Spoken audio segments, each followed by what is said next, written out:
of smarter people, smarter cities, smarter governments. Good morning, ladies and gentlemen.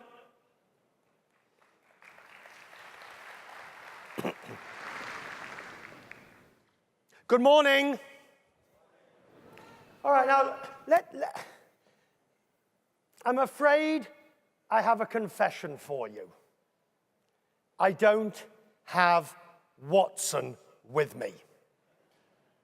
I am a mere human being, a mere mortal, who is going to try and do his best to discuss smarter people, smarter cities, smarter government. But before I do that, I require a smarter audience. And what does that mean? First of all, how many of you in here have got a mobile phone? Okay, now how many of you would like to please hold up your mobile phone? No, I refuse to believe you're the only ones. Now, how many of you would like to turn your mobile phones to silent and vibrate? And how many of you would now like to turn your mobile phones off? All right, we've got about an hour together and we're going to discuss smarter people, smarter cities, and smarter government. The issue, as always, with any form of government is how to avoid this. How to avoid vast numbers of trees being destroyed. How to avoid the bureaucracy. How to avoid the red tape. How to avoid, in short, government grinding both literally and metaphorically to a log jam, a traffic jam. Let's take Dubai, for instance. How on earth has the traffic situation in this city, in this country, got so bad? And what can be done to improve it? What technologies need to be increased? And what do you? How many of you are working in government here? All of you. Hands up. Hands up. Well, if you're not working in government, sir, what are you doing here? How can you? Because let us, look, I've read His Highness's, the Sheikh's views on this. I've read the Dubai Strategic Plan before I fell asleep. I've read the Dubai Plan 21. But what they all conveniently ignore to some extent is that it's you that have to deal with this. It is you that actually are responsible for implementing it. It is you, the people in this room, who are charged and challenged with the government and the proper running of an administration in this country and in this city. And it is you who are going to have to be the ones learning about smart cities, smart government, smart administration. And thankfully, you have me. Don't all applaud at once. Thankfully, you have me to try and show you some of the technology from around the world that is now actually improving the situation, to give you some thoughts, some ideas, some inspiration, something to think about as you're looking at it, because whichever way you look at it, everybody is now in on the act. You heard yesterday the Secretary General of the United Nations, Ban Ki-moon. Well, in 2003, only 175 states had an online presence. Today, in 2014, that's 193 states, every state in the United Nations. And to the gentleman, are you getting my good side on that picture? Instagram or Facebook? Thank you. Every state, every member state of the United Nations now has an online presence. Now, in this country, in the UAE, you've had that for many years. But it's not just enough to have a presence online. You have to do more. You have to take that online presence and nurture it, build it, make it into something useful. And I come back to the idea, it's you that has to do it. And that's why I'm going to take you on a course around the world. We'll go to the United States, we'll be in Italy, Sri Lanka, Haiti, Brazil, Costa Rica, all the places that are doing work so valuable at the moment in terms of smart government, smart cities, and smart people. Let's begin in the United States, in Boston. A city, modern. It has an exceptional academic background with Cambridge, just up the road for Harvard. It has biotech and pharma galore, but it's really concerned about potholes in the road. We are the innovation team for the City of Boston. We build partnerships between innovators inside of City Hall and those outside of City Hall to experiment with new ways to deliver city services. Much of that engagement comes from mobile applications on citizens' smartphones. The first was our app Citizens Connect, which was a mobile phone app that was designed to enable the residents, Boston's residents, to collaborate with the city to maintain the physical state of the city. So you see a problem, you can report a problem, and the request for service will go directly to the teams that are going to fix it. And it gives you notifications along the way as to when it's been reported, when it's been fixed, and so on.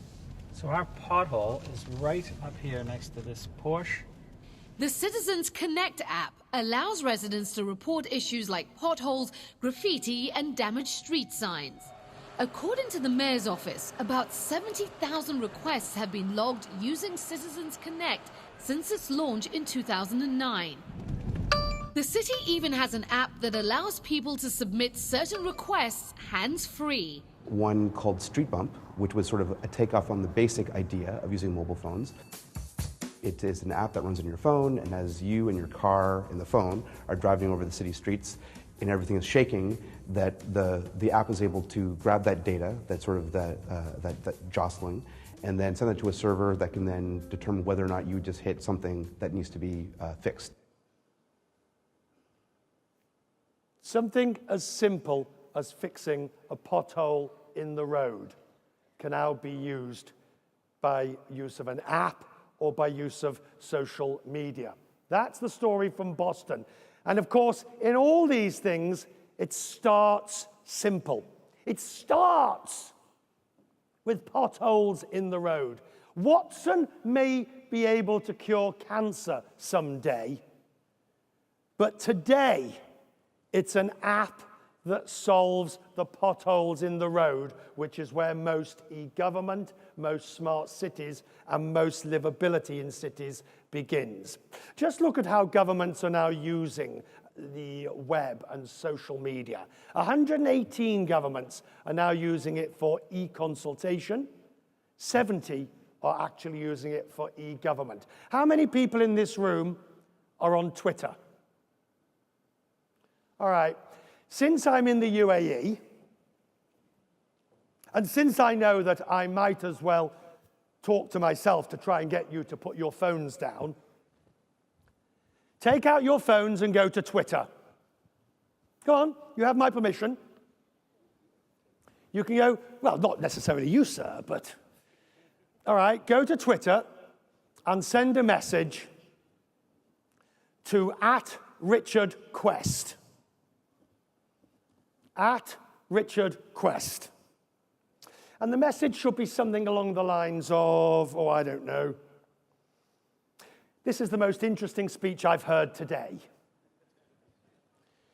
My God, he's good. Could this get any better? Send something like that, and let's just see over the course of the day how many people respond, and crucially, what sort of rude responses you get. A breathtakingly beautiful city This that is Rio. clings to the Brazilian coast. Rio de Janeiro is not always the easiest place to live.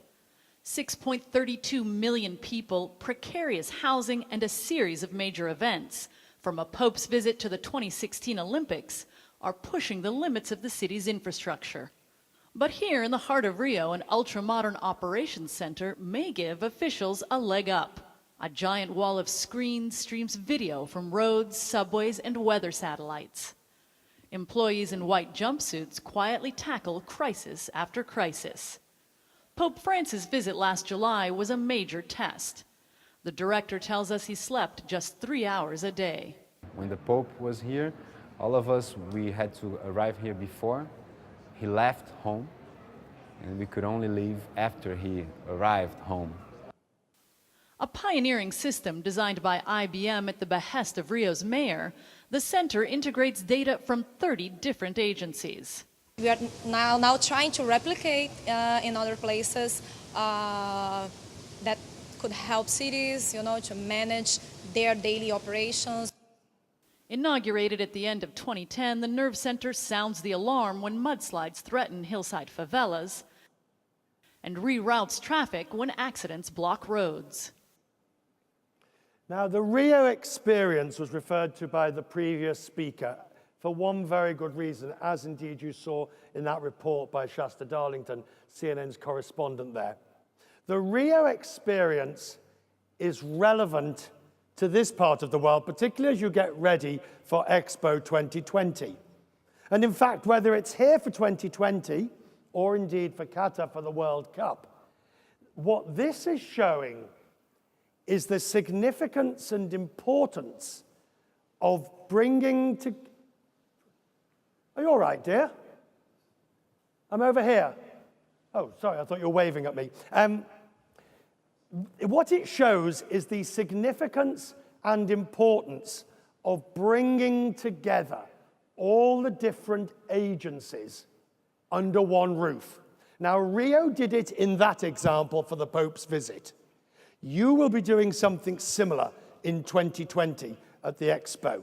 And indeed, every government now that has to deal with a major, significant, large event puts together this infrastructural support that makes it possible. And that is what you learn, which then moves on into other areas. But it's not only the big cities with the big, wealthy budgets that manage to do it. We live in a big and diverse world, and sitting here in Dubai, it's perhaps easy to forget that not everything and not everyone has what we have and takes it for granted. Let's take, for example, literacy in Sri Lanka. Now, to be sure, the literacy numbers have gone up considerably in Sri Lanka. It was under 10% 10 years ago. It's now at over 40%, a number we would probably agree is too low, but improvement has taken places. And the reason that Sri Lanka has managed to make improvements, remember those smartphones that I got you to hold up? Who's still got their smartphone? What the hell's happened to the rest of you? There's one over there in the middle. Any smartphones? Over there?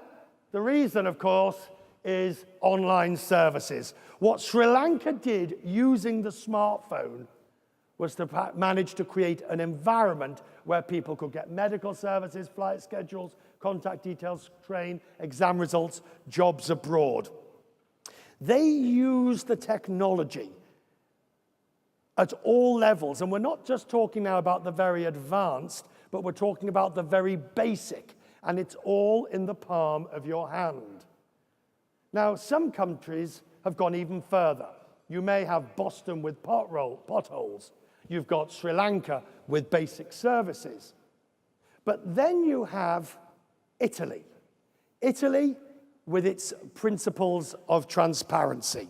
It's known as the Bussola della Trasparenza, which I don't speak Italian, as any of you who've just heard me butcher the language can clearly tell.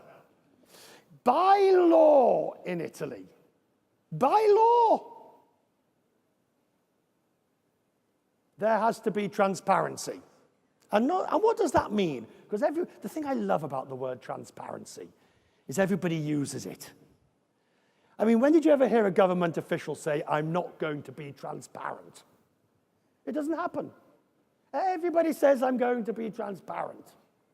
But by law in Italy, they came up with what it meant. 42 typologies of information, a simplification of the process, on and on. It was so fiendishly complicated. But the Compass, which is their online portal, allows citizens to check on everything, all the requirements in the law. Some might say, sir, some might say too much. Others might say better to have too much than too little. And when you're dealing with the principle of transparency in government, that probably is a good place to start. But it's not just smart government for the rich or even the poor. It's smart government in times of crisis. Let's take the example of the analysis and the Haiti example. Now, my colleagues who covered the Haiti earthquake in 2010 said it was one of the worst they'd ever seen. But here, once again, technology came to assist. Technology was able to play a part. It was called the Sahana Disaster Management System. Now, it was started in the tsunami. It was developed in the tsunami, but it was brought into use in Haiti.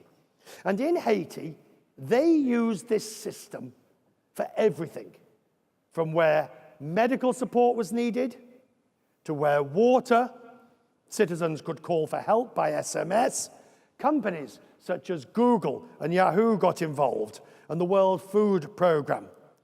It was an amazing example of what can happen when technology meets government, meets good administration, meets transparency, meets the smart city. What I'm building up here, ladies and gentlemen, as we move forward to our discussion, which we'll have in 5 or 6 minutes, is what smart cities actually means.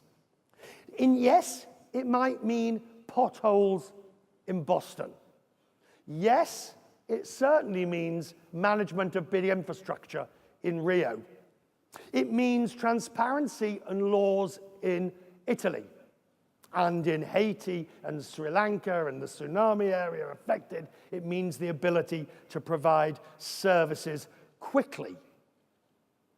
But it doesn't rely on money alone. It relies on the ability to get to a crisis and deal with it. Having the ability, as they discovered in Haiti, to track relief efforts, disaster responses, calls for help, identification of the dead. It's all about a holistic approach. I hate that word. I'm not even sure how you translate holistic into any other language. Then, of course, you have the different areas. Look at this. This is a town hall. This is a town hall that comes from Tbilisi in Georgia. Now, you might not have necessarily thought of such a modern porthole from Georgia, but here they have designed a system where residents, citizens, those needing help, go to one place, sit, fill in the forms. The forms go into one of those tubes. Do you remember those tubes in department stores? You put them in. You're showing your age, sir. The younger generation doesn't even know what I'm talking about. There used to be tubes. You put a piece of paper into a little thing. You open the vacuum pack and it went round the building. Anyway, they do that. They go and have a cup of coffee. And within an hour or 5, their passport is ready. Their driving license has been renewed. Because the government learned to work together. The government learned to put solutions at the heart of what it was all about. And that's why Boston with potholes, Rio with big projects, Sri Lanka with disaster relief, Tbilisi with government services, they are all coming together to aim to provide happy citizens, happy people. And in fact, it's no accident that if you look at the Dubai Plan 2021, one of the #1 goals of that plan, as put forward by His Highness the Sheikh. Number one, to raise Dubai in the happiness stakes, to make it in the top 10 of happy countries in the world. Well, about 4 months ago, I went to visit the happiest country in the world. Would anyone like to guess where it is? Sorry? You say Bhutan. Anywhere else? Go on. Denmark? No. Where? We've had Bhutan, Australia, Denmark. You're all wrong. Nigeria, please. Oh, I do like a comedian. No, it wins the award every year. Bhutan is up there, but the place that wins the award pretty much every year as the happiest place on earth is... God, this is pathetic. It's Costa Rica. Yeah, you didn't know that, did you? Costa Rica. Do you like the way I say it? Yeah, somehow it does every year. Oh, they look nice. Can I pack them up and take them home? Every year, Costa Rica wins the award as the happiest place on earth. And so, I clearly had to go and find out why, and who better to tell me than the president of Costa Rica. So this is the happiest country on earth. Yes, so they say. I'm very happy myself, and I think that there are lots of people that are very happy in Costa Rica. What makes it the happiest place? Well, you know, I think we enjoy a situation of peace, as you have been able to see. Time and again, Costa Ricans put their happiness down to two factors: security and abundance. The country disbanded the military. And here there's a never-ending supply of nature, warm weather, and warm people. Not only babies get a presidential kiss in Costa Rica. ¿Cómo está? ¿Todo bien? Oh, and a hug. Qué bien. The polls show that people are happy with his government. Although for the president, staying happy under all that pressure is no easy task. Do you get overwhelmed? Yes, because the minute everything seems to be important, everything's urgent. Interior comes in and says we've got problems with roads. Somebody else comes in and says we've got problems with healthcare. Somebody else says I need a new telecom structure. And then my wife comes and says, you're not taking care of Ines too much. You have to spend more time with the family. Yes, I know. I mean, it's, but that happens everywhere. I mean, you have to make choices, and you have to decide where you're going to put all your efforts. Costa Rica, the happiest place on earth. So now the question is, can Dubai make it into the top 10 places of happiest places on earth in the next 5 to 10 years? How many people think it can? This could be a career-limiting moment. How many people think it can't? Where are you from, sir? But you think it can't? Take his picture. The importance of asking that question is not just to show, who's going to agree and who's not. It goes to the heart of an open discussion that makes somewhere a happy place. I remember this time last year when I was privileged to be asked to come to talk to this, and I was talking to His Highness Sheikh Mohammed, and I was talking to him, and a lot of the people around him were very nervous about what I might ask him, or what we were going to say on the stage, or what was going to happen, or anything like that. But what he said, and what was quite clear, is it's only by having this open discussion that you move forward, that you get, as you heard the Secretary General say yesterday, that you have that ability to move to become one of the happiest places on earth. That's the crucial part of what we are doing here today, you and me. I can bore on for hours about apps, But being a smart city is more than an app and a website. It's a culture. And the men responsible for leading us towards it are our next guests. Let's hope they're trembling behind there at what's going to happen next. Ladies and gentlemen, a very warm welcome, please, to His Excellency Ahmed bin Bayat and His Excellency Rashid Al Mansouri. Ah, there you are, gentlemen.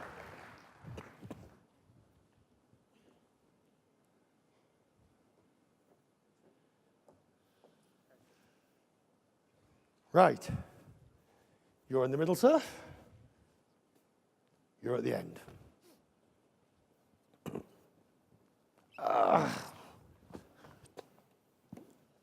You ready for this? Absolutely. You, sir? Yes, I'm always ready. And the gentleman who doesn't think we're going to make it is actually from Costa Rica. Can we know him? It's actually the president. All right. I'm going to stand because sitting there I can't see you. Do you mind if I stand? Absolutely. Sure. Good. Sure. We talked about smart cities. Mr. Ben Bayat, what is the definition of a smart city? What does it mean? Well, smart city means different things to different people and different cities as well. But our smart city is something which is futuristic, something which looks into the future and is economically and socially sustainable. Our smart city is a city which provides a platform for sustainability for the people. It has a human element to it more than the gadgets and the systems. How close is Dubai to achieving that goal of smart city status, do you believe? I think we have the fundamentals, and the whole UAE is fundamentally technically connected. If you talk about broadband reach, if you talk about smartphone reach, we are, if not the highest, one of the highest in the world. So the network side of things is available. What is required is the innovative part of things. More than just automating things, we need to make sure that we are connecting people, and not just people, but also we're connecting things around the cities. Smart cities, in my humble view, is smart infrastructure, data, and smart services under one umbrella of cybersecurity. If you allow me, I'm going to go over these very quickly in terms of smart infrastructure. The infrastructure should be dynamic to respond back to the customers. And the data, it has to be reviewed and analyze all this data that it comes from the customers and response back to that things with fixing things. And smart services as well, because the customers wants to get at the end the services, and how we're gonna deliver this to make their life easier. Of course, at the end, there is a cybersecurity. Well, we'll come to cybersecurity in a moment. I don't want to go through everything. Sure. We've got time. Okay. I'll ask you the question I asked Mr. bin Bayat. How close do you think Dubai and the UAE is towards smart city status?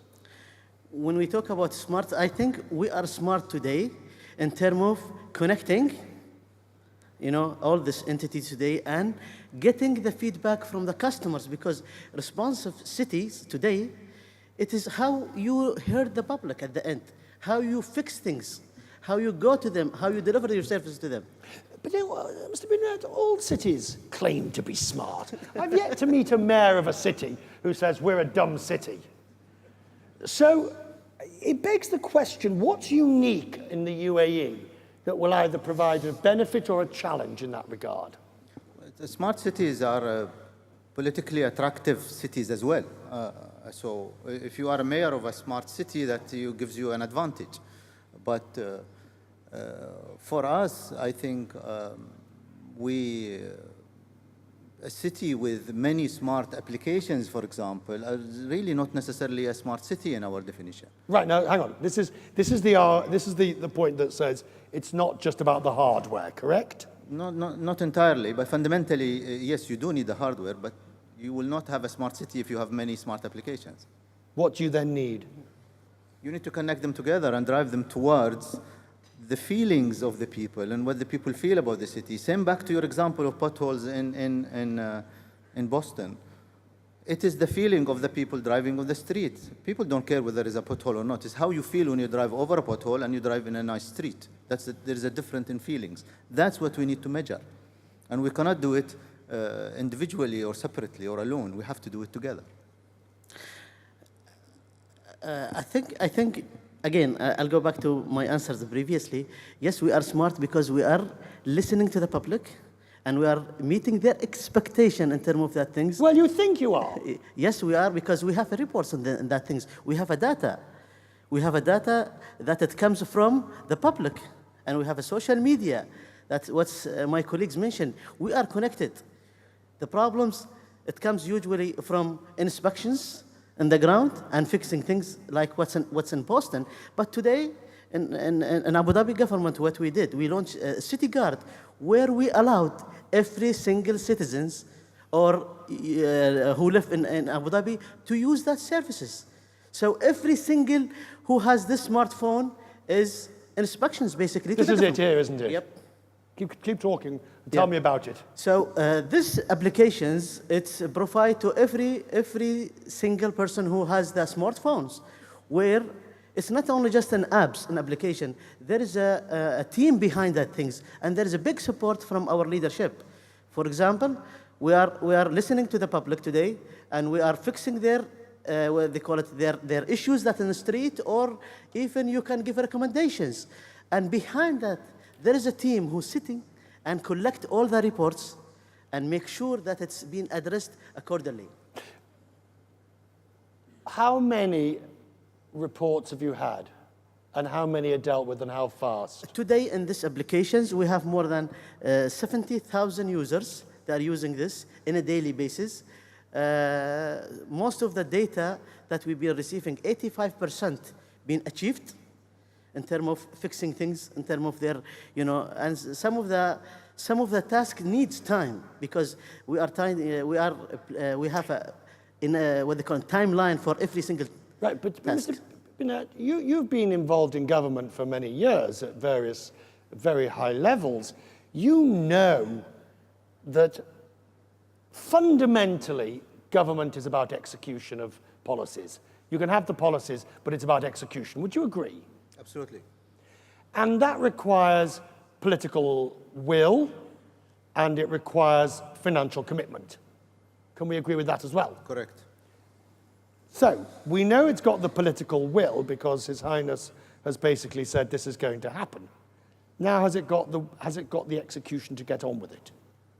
Execution is always the most challenging part for any city, especially when you're bringing together multiple networks and you want interoperability of these networks, and you want people to buy into the view of the user of the city as a single window looking at the city, as opposed to looking at a particular agency within the city. Getting people to work together and execute is the most difficult thing. However, it is doable, and we really have done, from our experience in Dubai, we have done great strides as far as getting people aligned in driving that single window approach to the city. Which is difficult. Is it difficult to, do you have to literally take the old guard and dragoon them into doing it, to thinking new ways of thinking? Is it that difficult? Because there are, you know better than me, government loves inertia. In our experience, it's really not that. I think our old guards are very innovative and creative guard as well. Except for the chap over there who's still doing it. But never mind. Oh, is he still here? However, the devil, when it comes to this type of setups, is really in the detail, and really trying to get these networks to talk to each other, spending enough time planning rather than jumping into launching stuff all the time and confusing the public with it. This is the type of things which we need to learn to do more of, plan more, and execute properly, rather than execute and correct continuously. So, what about the financial resources to make it happen? I think they are getting cheaper and cheaper over time, the way we see it in Dubai at least. So, His Excellency spoke about implementation. Now, he's on the policy side. You're on the practical side. You have to implement. You have to deal with operability and interoperability. Very long word, interoperability, isn't it? Exactly. So, Richard, here, the users should get the benefit. Of what? Of the services that the government and people working in that things, to deliver that things.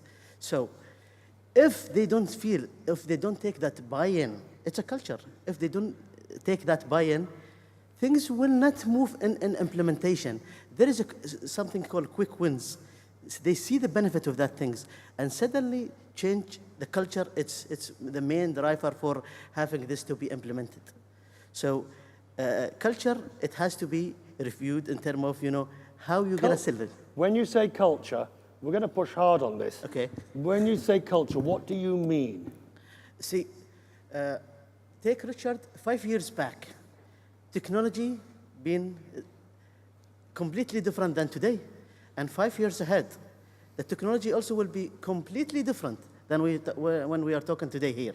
So what does that mean? That means we have to accommodate with this change that is going to happen. So we have to learn more. We have to adapt to new policies. We have to governance right. And in terms of what? In terms to deliver the service to the customers at the end. When I mean by services, not only just the transaction services, all the facility. City has to manage their asset correctly in terms of avoiding the traffic, in terms of utilizing the smart grid and power, and all these things. You were responsible in a previous role for the management of property, the government properties.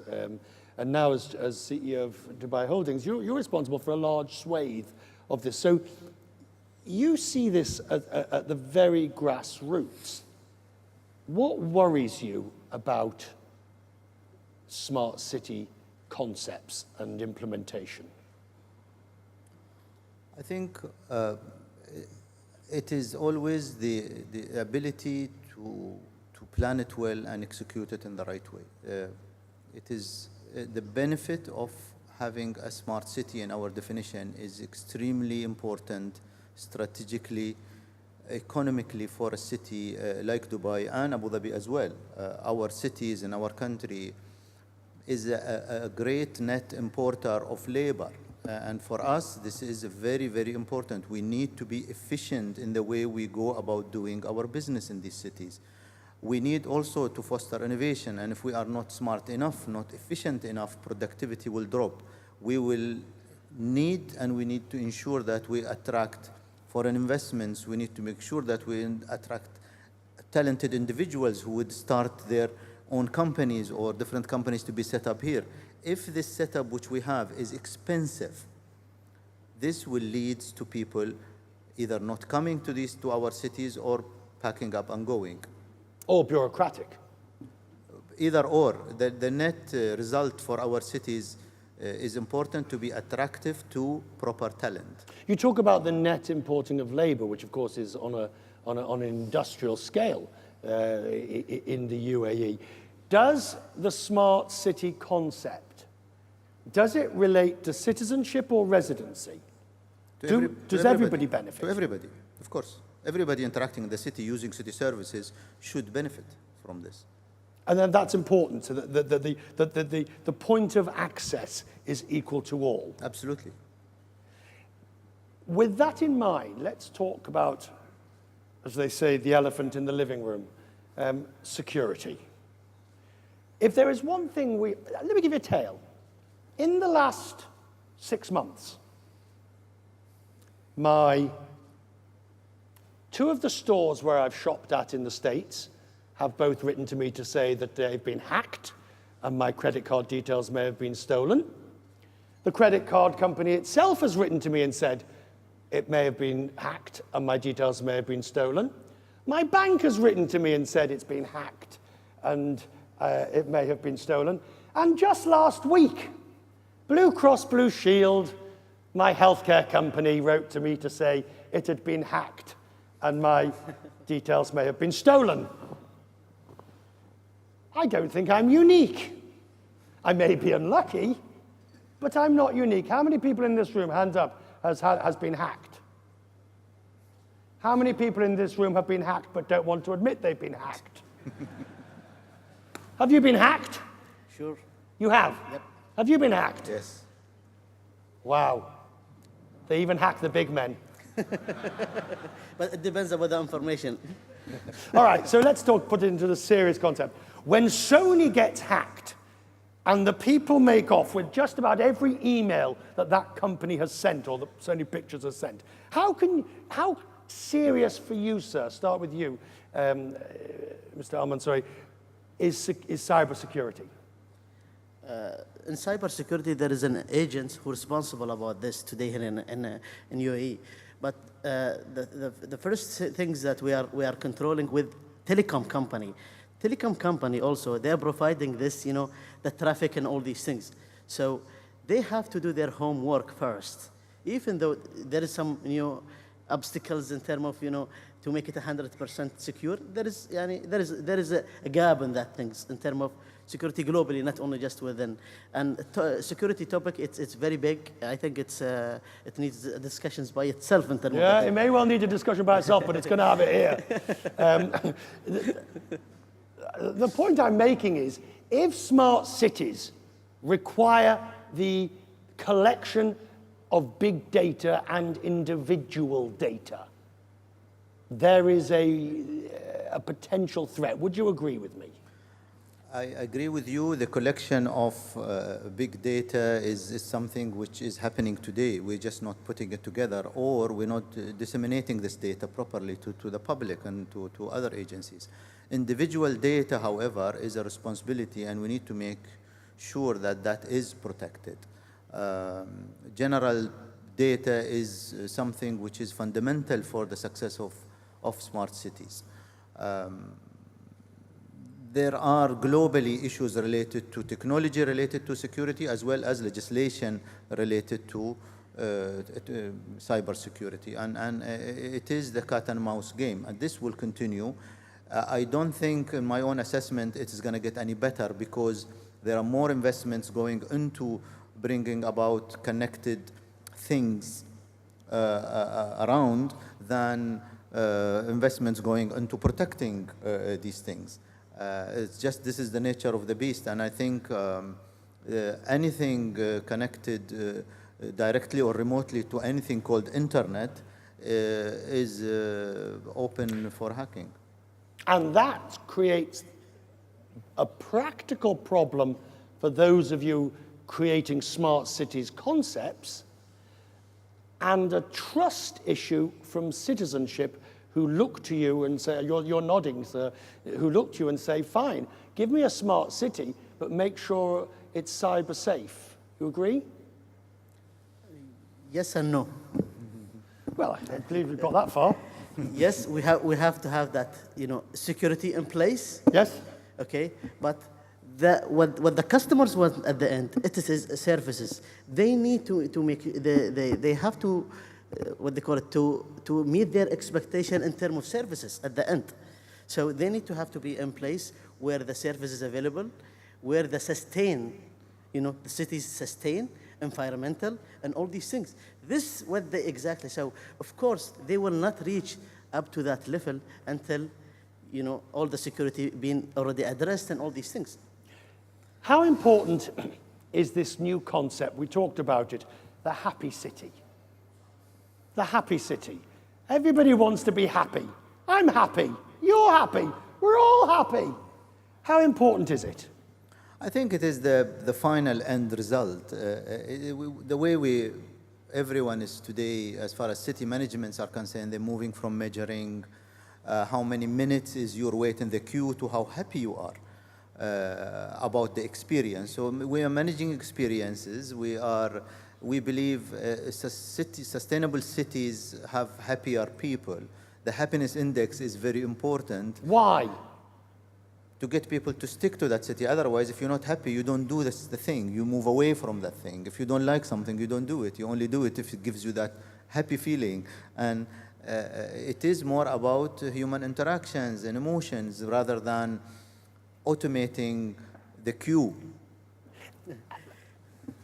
I think when we talk about smart cities, I use it as an opportunities to make this happiness. Which comes first? It comes cities first. Smart cities make what they call it the happiness index raised up. So if we manage our cities in a correct way, so we're gonna get this happiness with the customers. And how we reach that things, we need to engage the people who's on ground. We need to listen to them, what they want, okay? Really? And what they want, and how we can improve their lives in terms of... What if they want something you don't want? So this is I don't think so, and there is something... Well, you don't know. I mean, you're nodding that. I mean, what if they want some... I'm not suggesting anything big. I'm just saying, you know, they don't want a road going that way. They want a road going that way. That's why, Richard, if you allow me, we have to get that, what they call it, social engagement in terms of that, and show them the benefit of that things. So if we don't show them the benefit of having that road, so I think it is important to engage them. And how we engage them by social media, by getting their feedback, and why they exist today, because they have to, you know, to live and to participate. You were nodding, sir. Going back to the same point of happiness and how people feel. Today, if you open an app in a map app in your car today in Dubai, it will give you the shortest route between point A and B. And it is surely it is the shortest route between A and B. Now, is that, but that's the only choice you have. It doesn't give you a route which makes you happier. It takes you through parks or gardens or a longer way where you enjoy the view. So that is what we're talking about. You should have that choice as well to say, okay, I can walk the shortest way or I can walk through the park. It takes me 10 minutes longer, but it'll give me a better feeling. I can be happier. That's what I'm trying to say. It's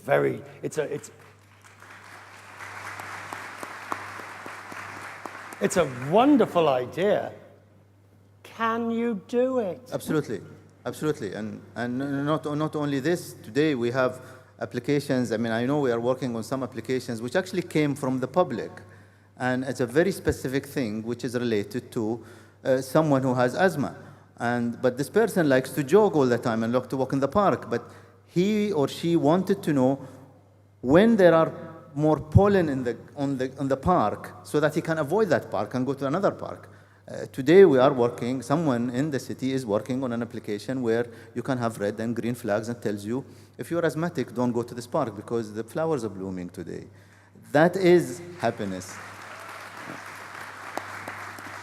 This is fascinating, and it's probably taken the discussion in areas that we didn't expect, because what it tells me on a philosophical ground is that, and this is something social media allows, is that this is not just top down, it's bottom up. It's from the people up through the chain of what they want, with the top down saying what's possible and what's available, and the two marrying up. And that's the difference, I would suggest, with this revolution that's underway. Would you agree? I agree with you. The leadership has stated, they put their statement clearly, and they wanted a happy city. It is up to everybody else, government, private sector, the public, to work together to make sure this works. This is not a government job alone. It's not a government job alone. Thank goodness. Yeah, I totally agree with my colleagues here. Well, and that's a relief. That's why the cities have what they call it the long-term plan and 5 years plan in order to achieve its goal and moving forward. I want to bring us slowly to a close. I want you gentlemen, starting with you, sir, first of all, to paint a picture. Dubai Plan 21 is being put together at the moment. So now paint a daily picture of how this smart city will operate in the future.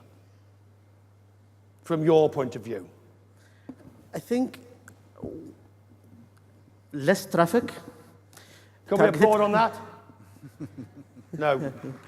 Okay. You didn't even get an applause. Okay. Less traffic. It doesn't, they're so used to it. It doesn't even get an applause anymore. So, less traffic. Okay. Economics goes up, and what they call it, the happiness index also going up, and the services are available through a smart, every single channel that is smart, reachable to the customers. Finally, sir, you get the last word. Define for me what Dubai as a happy city will be like. We can see that you have your own personal dashboard, and you plan the way you want to do things. If you are a diabetic, this dashboard will tell you when you have to get your injection and where to go to the nearest clinic for it, or where to buy your medicine, for example. It will remind you automatically how much is your electric meter is consuming. You don't have to wait until the end of the month to see your bill. It will give it to you real time. Not only that, if you have strange peaks, it will actually push that to you. So personalizing your dashboard is something which we are aiming for, and we will make sure that everybody has their own personal dashboards. Yours will be different than mine because your needs are different than me. What makes you happy is different than what makes me happy. And I think I know the answer to this last question. Can and will Dubai be in the top 5 cities happiness index within 10 years? No doubt about it. No doubt about it. No doubt about it. Ladies and gentlemen, our panel, thank you.